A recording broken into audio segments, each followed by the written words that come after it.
नमस्कार प्यारे विद्यार्थियों। राजस्थान के फोर्थ ग्रेड एग्जाम में कंप्यूटर के 5 क्वेश्चन आने वाले हैं और जितने भी टॉपिक है उनसे हमने महत्वपूर्ण प्रश्नों को लेकर इस वीडियो को इस क्लास को मेंटेन किया है। ये क्लास थोड़ी सी लंबी हो सकती है, इस क्लास तक एंड तक बने रहिए। सबसे पहला क्वेश्चन देख लेते हैं। कंप्यूटर को कौन स्वीकार करता है, यानी किसको स्वीकार करता है और इसे किस में प्रोसेस करता है।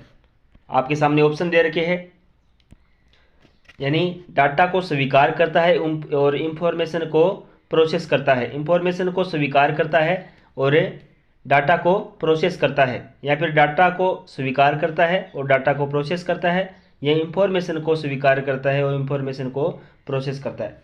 क्वेश्चन नंबर 1 का सही उत्तर हो जाएगा ऑप्शन नंबर ए, डाटा को स्वीकार करता है और इंफॉर्मेशन को प्रोसेस करता है। अगला क्वेश्चन है साथियों, कंप्यूटर की कार्यप्रणाली का सही क्रम क्या है। कंप्यूटर की कार्यप्रणाली का सही क्रम क्या है, यानी किस प्रकार से प्रोसेस चलता है। आपके सामने ऑप्शन है प्रोसेस, इनपुट, आउटपुट या फिर स्टोरेज।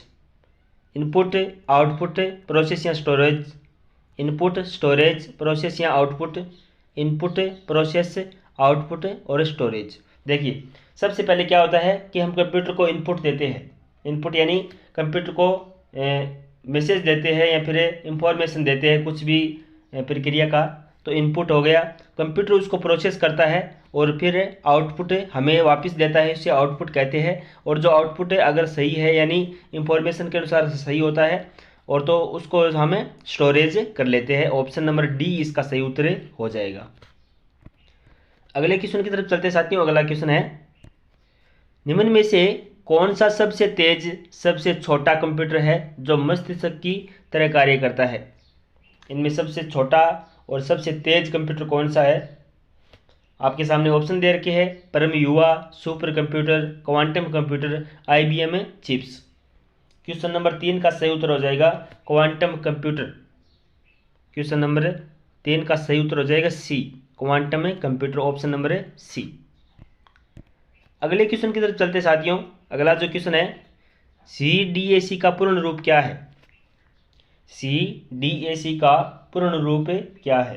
क्वेश्चन नंबर 4 का सही उत्तर क्या हो जाएगा, ऑप्शन नंबर ए, यानी centre for development of advanced computing.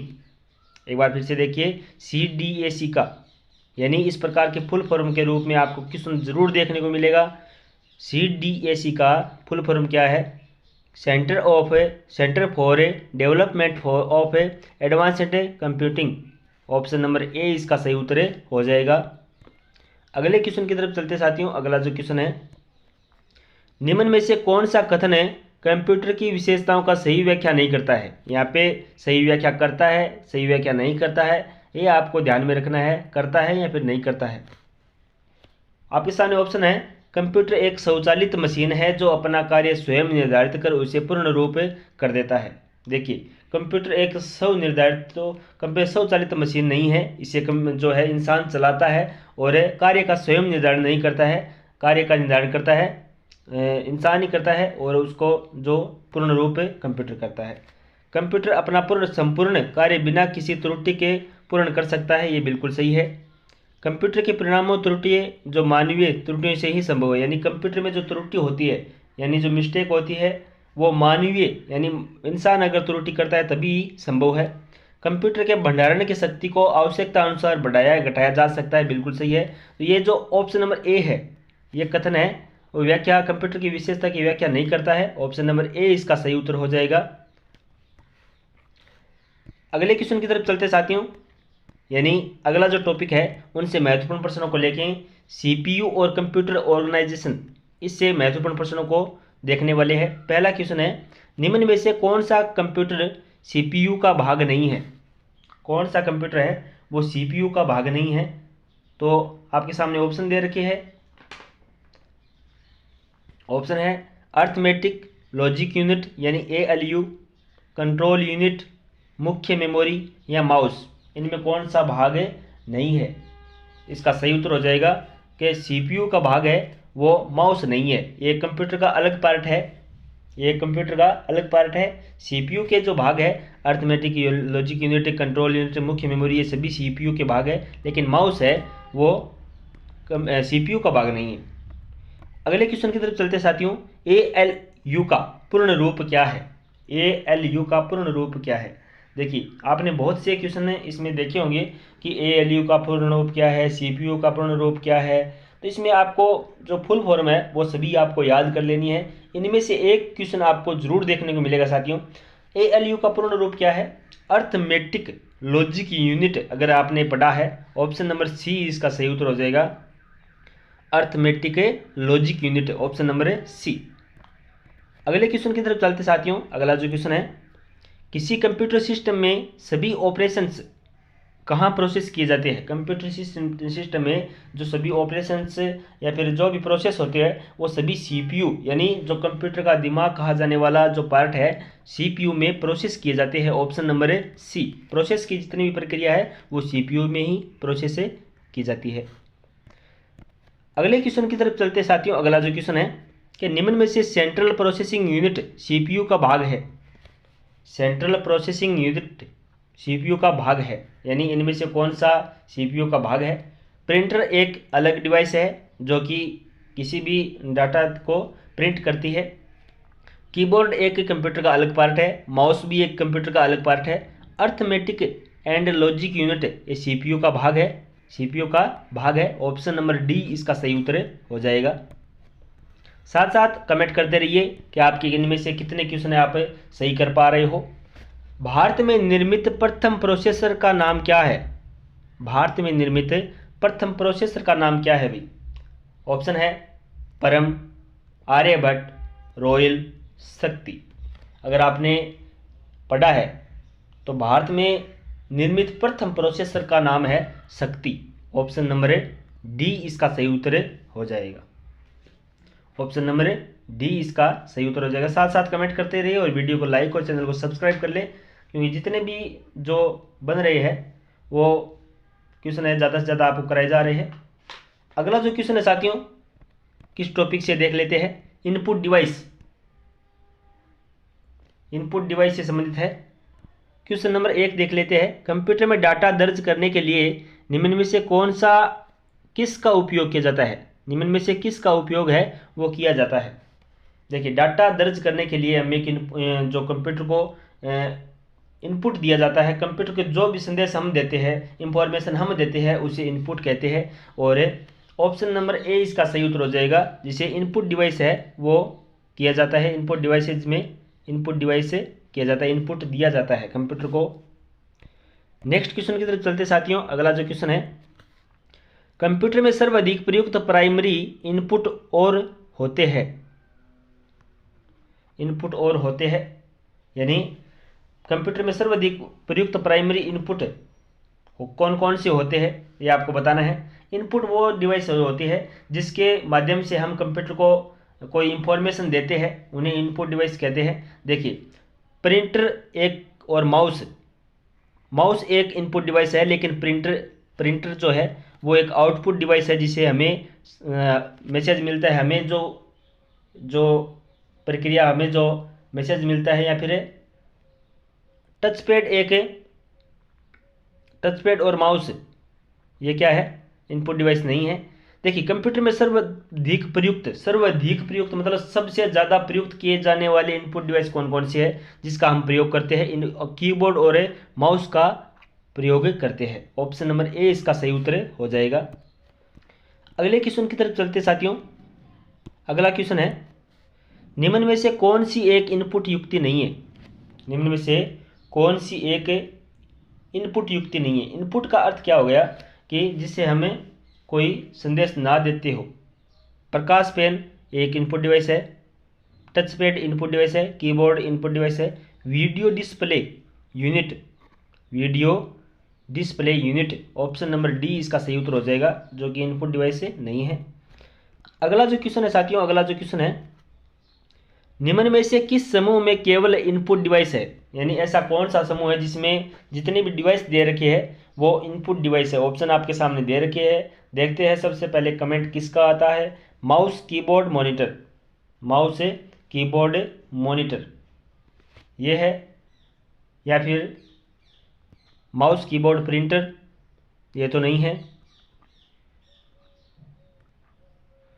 Mouse keyboard plotter ये भी नहीं है, माउस कीबोर्ड स्कैनर बिल्कुल सही, ऑप्शन नंबर डी इसका सही उत्तर हो जाएगा।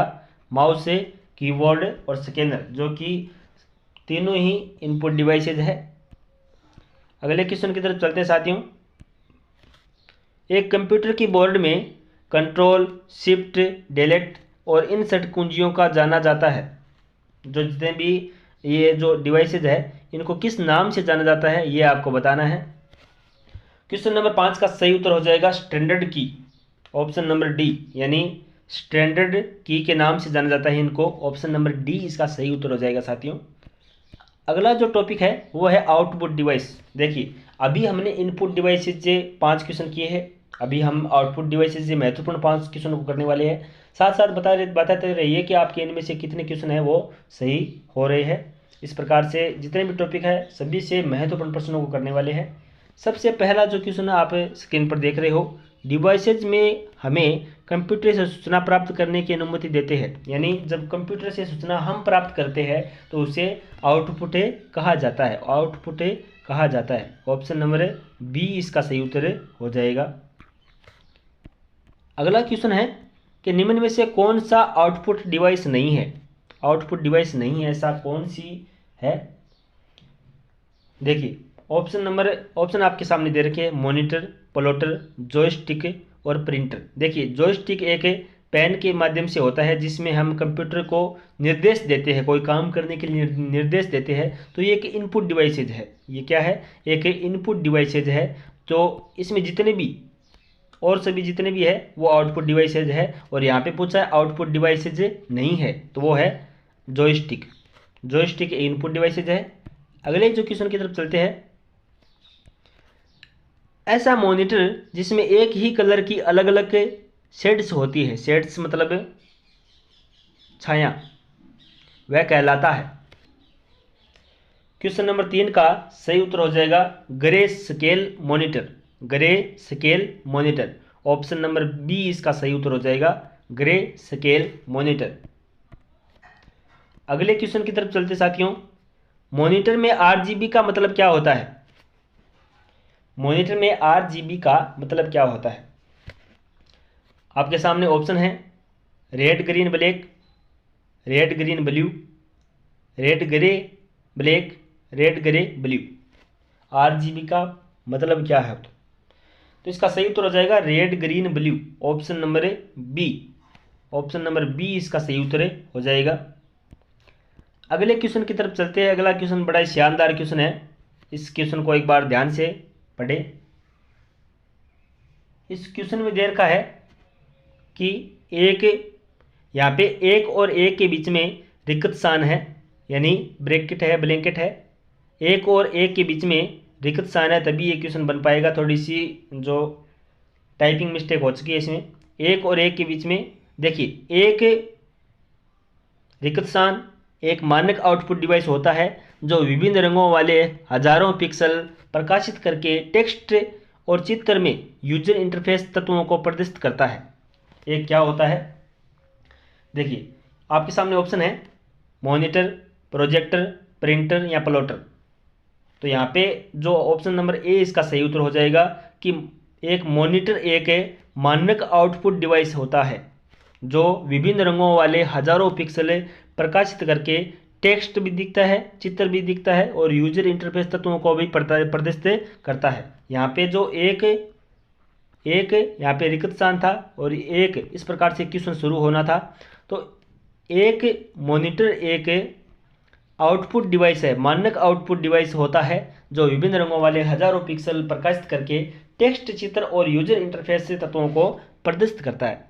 साथियों अगला जो कंप्यूटर का बड़ा ही शानदार टॉपिक है वो है मेमोरी, यानी मेमोरी से हम किस प्रकार के क्वेश्चनों को पढ़ने वाले हैं। तो अगला जो पहला क्वेश्चन है मेमोरी का वो देख लेते हैं। जब कंप्यूटर की एक पावर बंद हो जाती है, जब कंप्यूटर की एक पावर है वो बंद हो जाती है, निम्न में से कौन सा डिवाइसेज जो कंप्यूटर की सूचनाओं को संग्रहित सुरक्षित रखता है।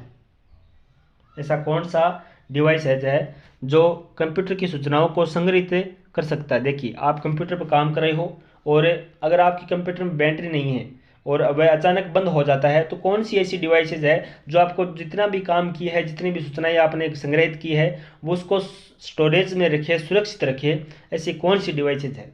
तो इसका सही उत्तर क्या हो जाएगा? ऑप्शन नंबर बी, रोम, रीड ओनली मेमोरी, रोम। ऑप्शन नंबर बी इसका सही उत्तर हो जाएगा।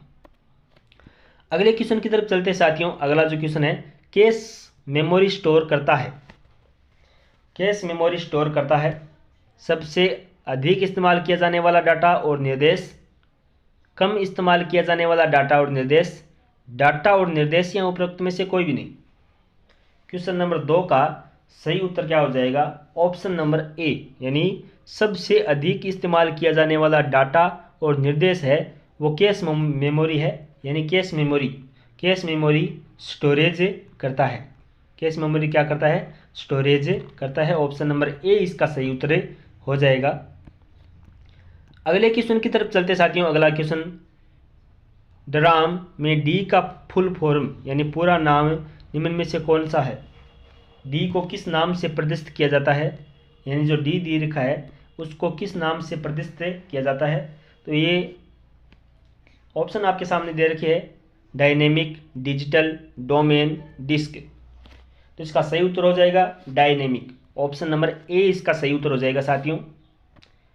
अगले क्वेश्चन की तरफ चलते हैं। क्वेश्चन नंबर 4 कि निम्न मेमोरी में से कौन सी एक प्रति सेकंड कई बार रिफ्रेश होती है, यानी प्रति सेकंड 1 सेकंड में ही कई बार रिफ्रेश होती है, ऐसी कौन सी मेमोरी है।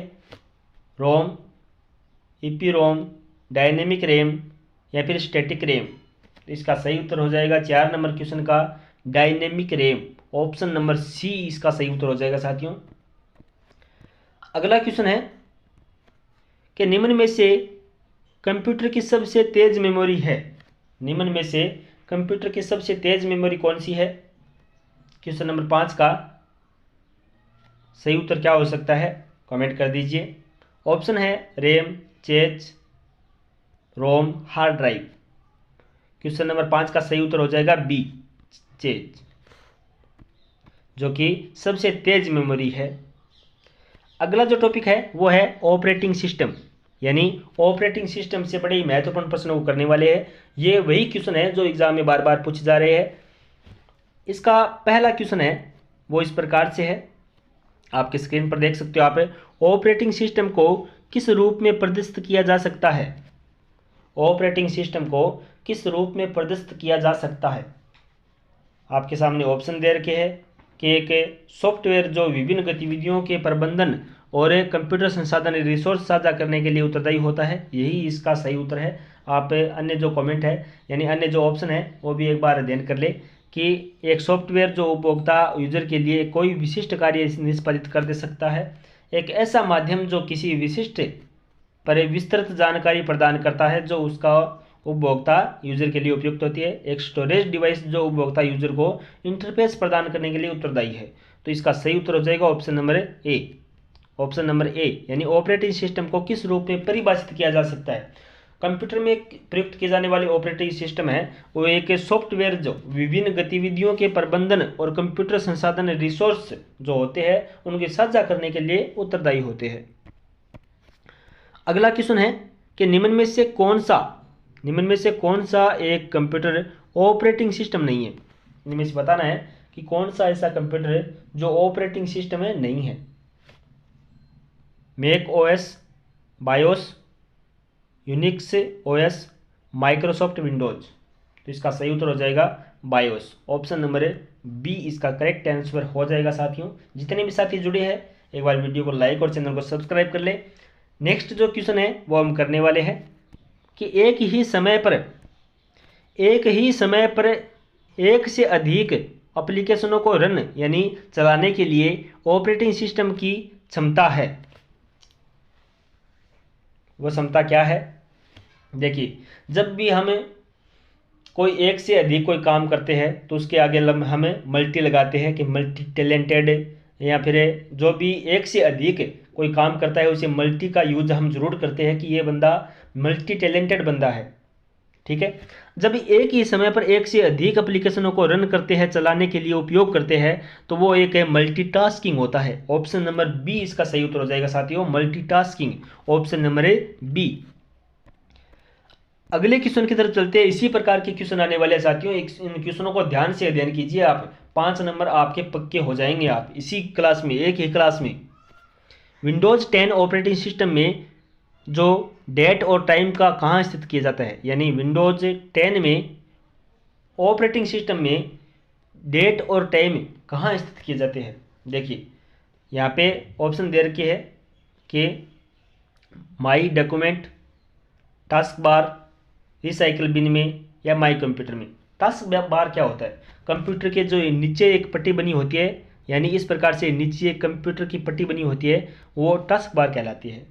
तो यहाँ पे जो ऑप्शन नंबर बी इसका सही उत्तर हो जाएगा, जिसमें टास्क बार में टाइम और डेट दे रखा होता है, और वो भी लगभग आप मान चलिए आप राइट साइड में, यानी इस तरफ साइड में डेट और टाइम दे रखा होता है, तो वो टास्क बार होता है, और जो डेट और टाइम में वहाँ स्थित होते हैं। अगले क्वेश्चन की तरफ चलते हैं साथियों। अगला जो क्वेश्चन है बड़ा शानदार क्वेश्चन है। जब आप कंप्यूटर शुरू करते हैं तो बूटअप स्टोरेज जिस पर बायोस संस्करण निर्माता और डेटा मॉनिटर पर प्रदर्शित होता है कहलाता है। जब कंप्यूटर शुरू करते हैं तो बूटअप स्टोरेज जिस पर बायोस संस्करण निर्माता और डेटा मॉनिटर पर प्रदर्शित होता है वो क्या कहलाता है। ऑप्शन आपके सामने है कि bootstrap, power on self test, system configuration या कर्नल लोडिंग। तो इसका सही उत्तर हो जाएगा option number C, system configuration, option number C. अगला जो टॉपिक है एमएस वर्ड। जितने भी कंप्यूटर, जिस भर्ती में भी कंप्यूटर लगता है उसमें MS Excel, MS PowerPoint, इनमें लगभग क्वेश्चन आपको देखने को जरूर मिलते हैं। अब किस टॉपिक से कितने क्वेश्चन देखने को मिलते हैं ये पेपर डिसाइड करता है। एमएस वर्ड का जो पहला क्वेश्चन है वो इस प्रकार से है कि एमएस वर्ड में प्रोटेक्ट डॉक्यूमेंट का विकल्प कहाँ पाया जाता है। जो प्रोटेक्ट डॉक्यूमेंट का विकल्प कहाँ पाया जाता है। क्वेश्चन नंबर 1 का सही उत्तर क्या हो सकता है, जितने भी साथी जुड़े हैं कमेंट में जरूर बता दीजिए ताकि देख सके किसका सही है। तो प्रोटेक्ट डॉक्यूमेंट का सही जो ऑप्शन विकल्प पाया जाता है वो होता है फाइल इन्फो, यानी फाइल में ही एमएस से प्रोटेक्ट का विकल्प पाया जाता है। अगला क्वेश्चन है एमएस वर्ड में कार्य करते समय F12 का यानी F12 का बटन को दबाने पर होता है। यानी जब एमएस वर्ड को काम में लेते हैं तब अगर F12 यानी जो ऊपर जो पट्टी दे रही होती है F1, F2, F3 जो भी है उसमें F12 का जो बटन दबाते हैं उसमें क्या प्रोसेस होता है, इसमें क्या प्रतिक्रिया होती है ये आपको बताना है। आपके सामने ऑप्शन दे रखे हैं, प्रिंट डायलॉग बॉक्स खुलता है, कार्यरत डॉक्यूमेंट बंद हो जाता है, सेव एज डायलॉग बॉक्स खुलता है या सेव डायलॉग बॉक्स खुलता है। क्वेश्चन नंबर 2 का सही उत्तर क्या हो जाएगा, ऑप्शन नंबर सी, यानी सेव एज डायलॉग बॉक्स खुल जाता है, ऑप्शन नंबर सी। अगले क्वेश्चन की तरफ चलते हैं साथियों। अगला क्वेश्चन कि एमएस वर्ड में मैक्रोस का उपयोग करने के लिए सही निर्देश है। Insert tab macros, review tab macros, reference tab macros, view tab macros. Question number 3 का सही उत्तर क्या हो सकता है, वो है कि मैक्रोस का उपयोग सही निर्देश में व्यू टैब मैक्रोस का यूज किया जाता है, ऑप्शन नंबर डी इसका सही उत्तर हो जाएगा। अगले क्वेश्चन की तरफ चलते साथियों। अगला क्वेश्चन एमएस वर्ड में Ctrl+W शॉर्ट की का प्रयोग किया जाता है, यानी Ctrl+W का प्रयोग कब किया जाता है, किस काम के लिए किया जाता है। तो इसका सही उत्तर क्या हो जाएगा कि वर्तमान में एक्टिव विंडो को बंद करने के लिए, जो विंडो आप चला रहे हो उसको बंद करने के लिए Ctrl+W, जो एमएस वर्ड में जो आप जो भी काम कर रहे हो उसे बंद करने के लिए Ctrl+W का शॉर्ट की का यूज किया जाता है, ताकि आपके वर्तमान जो एक्टिव विंडो है उसे बंद किया जा सके। अगले क्वेश्चन की तरफ चलते हैं साथियों। अगला जो क्वेश्चन है कि निम्न में से कौन सा वर्ड प्रोसेसर का उदाहरण नहीं है। वर्ड प्रोसेसर का उदाहरण नहीं है, ये आपको बताना है। देखिए, वर्ड प्रोसेसर का मतलब ये हो गया कि आप MS वर्ड में जिसका यूज नहीं किए जा सकते, MS जो अलग सॉफ्टवेयर है उनको अंकित करना है। Microsoft Word, WordPad, Microsoft Excel या फिर नोट पैड। तो इसका सही उत्तर हो जाएगा माइक्रोसॉफ्ट एक्सेल, ऑप्शन नंबर है सी, जो एक वर्ड यानी जो वर्ड प्रोसेसर का उदाहरण है नहीं है। ऑप्शन नंबर सी इसका सही उत्तर हो जाएगा। अगला जो टॉपिक है साथियों वो है MS एक्सेल। लगातार जितने भी कंप्यूटर के टॉपिक लग रहे थे उनको लगातार कर रहे हैं। आप जितने भी साथी जुड़े बहुत बहुत शुक्रिया। इस क्लास को एंड तक जरूर देखिए साथियों, बड़ी शानदार क्लास है। तो इसलिए अगला जो टॉपिक है वो है MS एक्सेल। MS एक्सेल एक से अधिक बार यानी एक से अधिक वर्कबुक विंडो खुली होने पर, यानी जो जितने भी आप काम कर रहे हो वो एक से अधिक विंडो खुली है, अगली वर्कबुक विंडो पर स्विच करने के लिए किस कीबोर्ड शॉर्ट की कुंजी का उपयोग करते हैं। यानी अगली जो आप जिस पर काम कर रहे हो और उससे अगली वाली खोलने के लिए आप किस शॉर्ट की कीबोर्ड की शॉर्ट की कुंजी का उपयोग किया जाता है। आपके सामने ऑप्शन दे रखे हैं, control F2, control F6, control F9 या कंट्रोल F7। एक नंबर क्वेश्चन का सही उत्तर हो जाएगा control F6, option number B इसका सही उत्तर हो जाएगा साथियों। अगले क्वेश्चन की तरफ चलते हैं। अगला क्वेश्चन बड़ा ही शानदार क्वेश्चन कि निम्न में से कौन सा चार्ट वैल्यूज की तुलना करने में सहायक है। कौन सा चार्ट वैल्यूज की तुलना करने में सहायक है। ऑप्शन आपके सामने है pie chart, line chart, column chart या फिर radar stock surface chart. Option दे रखे हैं तो इसका सही उत्तर हो जाएगा कि कौन सा चार्ट वैल्यूज की तुलना यानी लाइन चार्ट है वो एक वैल्यूज की तुलना करने में सहायक है। ऑप्शन नंबर इसमें लाइन चार्ट नहीं होगा, इसमें होगा column chart, option number C वाला। ऑप्शन नंबर सी वाला कॉलम चार्ट है, इसमें सही होगा। अगले क्वेश्चन की तरफ चलते हैं कि निम्न में से कौन सा फंक्शन एक्सेल में नहीं पाया जाता है। कौन सा फंक्शन MS एक्सेल में नहीं पाया जाता है ये आपको बताना है। और अभी हम जो MS एक्सेल के ही क्वेश्चन कर रहे हैं तो इसका सही उत्तर क्या हो सकता है, प्रोडक्ट, स्क्वायर्ड, लेन या फिर एवरेज। तो इसका सही उत्तर हो जाएगा AVG जो एवरेज का है। ऑप्शन नंबर डी इसका सही उत्तर हो जाएगा, जो एक MS एक्सेल में नहीं पाया जाता है। अगला क्वेश्चन है साथियों वो है कि निम्न में से कौन सा उपयोग एक्सेल के रो यानी पंक्ति जो इस प्रकार से होती है एक्सेल की, और कॉलम जो कि इस प्रकार से होता है, कॉलम की हेडिंग को स्थिर करने के लिए किया जाता है। कॉलम की जो हेडिंग होती है उसको स्थिर करने के लिए किया जाता है। इस प्रकार की कुछ कॉलम बना होता है, उसकी हेडिंग को स्थिर करने के लिए, रोकने के लिए किस जो कि हेडिंग को स्थिर करने के लिए किसका यूज किया जाता है। क्वेश्चन नंबर 4 का सही उत्तर हो जाएगा freeze panes, option number C. Option number C. अगले क्वेश्चन की तरफ चलते साथियों। अगला क्वेश्चन कि निम्न में से कौन सा एक स्प्रेडशीट एप्लीकेशन प्रोग्राम है। स्प्रेडशीट एप्लीकेशन प्रोग्राम कौन सा है इसमें से।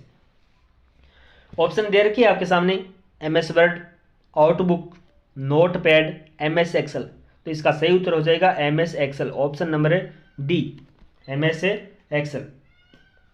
अगला जो टॉपिक रहने वाला है साथियों वो है MS पावर पॉइंट। जितने भी साथी जुड़े हैं, अगर ये वीडियो आपको ये क्लास अच्छी लगती है एक बार वीडियो को लाइक और चैनल को सब्सक्राइब जरूर कर ले। राजस्थान के 4th ग्रेड एग्जाम के जितने भी जो महत्वपूर्ण टॉपिक है जिससे आपका एग्जाम क्लियर हो सकता है उन्हीं को बार बार हम करा रहे हैं ताकि आपका एक भी क्वेश्चन गलत ना हो। अगला जो टॉपिक है साथी वो है MS पावर पॉइंट, जिसमें हम महत्वपूर्ण प्रश्नों को करने वाले हैं। तो इस क्लास को एंड तक जरूर देखिए। सबसे पहला क्वेश्चन है आपके सामने कि पावर पॉइंट को रन कमांड से ओपन करने के लिए क्या लिखा जाता है। यानी पावर पॉइंट को ओपन करने के लिए क्या ऐसा लिखे कीबोर्ड में ताकि आपका जो पावर पॉइंट का जो है रन कमांड को ओपन किया जा सके। ऑप्शन है power point, power PNT, PPT, MS power point. Question number जो 1 का सही उत्तर हो जाएगा पावर PNT। ऑप्शन नंबर है बी। अगले क्वेश्चन की तरफ चलते हैं साथियों। अगला जो क्वेश्चन है कि पावर पॉइंट में स्लाइड और नोट्स का उपयोग किया जाता है। पावर पॉइंट में स्लाइड और नोट्स का उपयोग किया जाता है स्पीकर एंड ऑडियंस के लिए, ऑडियंस एंड स्पीकर के लिए, राइटर एंड ऑडियंस के लिए, या फिर ऑल यूजर के लिए। देखिए पावर पॉइंट में स्लाइड का यूज किया जाता है वो ऑडियंस के लिए, नोट्स का यूज किया जाता है वो स्पीकर के लिए, यानी ऑप्शन नंबर बी इसका सही उत्तर हो जाएगा। अगला जो क्वेश्चन है वो है पावर पॉइंट में नई स्लाइड बनाने की शॉर्टकट की है। शॉर्टकट की क्या है, यानी पावर पॉइंट में अगर नई स्लाइड बनाए तो वो किस शॉर्टकट की का यूज करे। क्वेश्चन नंबर 3 का सही उत्तर हो जाएगा ऑप्शन नंबर बी, यानी Ctrl+M। Ctrl+M। अगला पावर पॉइंट से संबंधित क्वेश्चन कौन सा है? पावर पॉइंट में डुप्लीकेट स्लाइड बनाने की शॉर्टकट की क्या है? अगर पावर पॉइंट में डुप्लीकेट स्लाइड बनाने की शॉर्टकट की यूज की जाए तो वो कौन सी है? क्वेश्चन नंबर 4 का सही उत्तर हो जाएगा ऑप्शन नंबर डी, यानी Ctrl+D, Ctrl+ डुप्लीकेट या डी, ऑप्शन नंबर डी। अगला क्वेश्चन है कि पावर पॉइंट में न्यूनतम और अधिकतम कितना जूम किया जा सकता है? देखिए पावर पॉइंट को कितना अधिकतम जूम किया जा सकता है, कितना न्यूनतम जूम किया जा सकता है। ये क्वेश्चन बड़ा ही शानदार क्वेश्चन है कि इन क्वेश्चनों को आप रट्टा लगा ले तभी आपके 5 में से 5 क्वेश्चन सही होने के चांस बन सकते हैं। पावर पॉइंट को मिनिमम 10 और मैक्सिमम 400 तक जूम किया जा सकता है। मिनिमम 10, मैक्सिमम 400 तक जूम किया जा सकता है। ऑप्शन नंबर बी इसका सही उत्तर हो जाएगा। अगला जो टॉपिक है साथियों वो है ईमेल से संबंधित, यानी इस क्लास में हमें, यानी इस टॉपिक से हम ईमेल से संबंधित जितने भी क्वेश्चन बन रहे हैं उन्हीं को हमें ध्यान में करने वाले हैं। और किसी को ऑनलाइन संदेश भेजने और तत्काल प्रतिक्रिया प्राप्त करने के लिए संदर्भित करता है, यानी ऑनलाइन संदेश भेजने और तत्काल जो प्रतिक्रिया मिल सके इसके लिए आप किसको संदर्भित करेंगे? ऑप्शन है web page, information, chatting, instant messaging. तो इसका सही उत्तर हो जाएगा option number D, instant messaging, option number D. अगले क्वेश्चन की तरफ चलते हैं साथियों। अगला क्वेश्चन बड़ा शानदार क्वेश्चन, इंस्टेंट मैसेजिंग और सॉफ्टवेयर में शामिल है। इसमें क्या शामिल है? क्वेश्चन नंबर 2 का सही उत्तर क्या हो सकता है कि file transfer, sharing screen, chat message, audio and video call, यानी इनमें जितने भी है वो सारे शामिल है इसमें, उपरोक्त सभी। Option number D, option number D. अगले क्वेश्चन की तरफ चलते हैं। निम्न में से कौन सा एक IMS सॉफ्टवेयर नहीं है? IMS सॉफ्टवेयर नहीं है इनमें से कौन सा? Google hangout, Yahoo messenger, Facebook messenger, Google Chrome, इनमें से कौन सा नहीं है इसमें ये बताना है आपको। क्वेश्चन नंबर 3 का सही उत्तर हो जाएगा Google Chrome, option number D. अगले क्वेश्चन की तरफ चलते हैं। निम्न में से कौन IMS का एक प्रकार नहीं है? IMS का प्रकार नहीं है।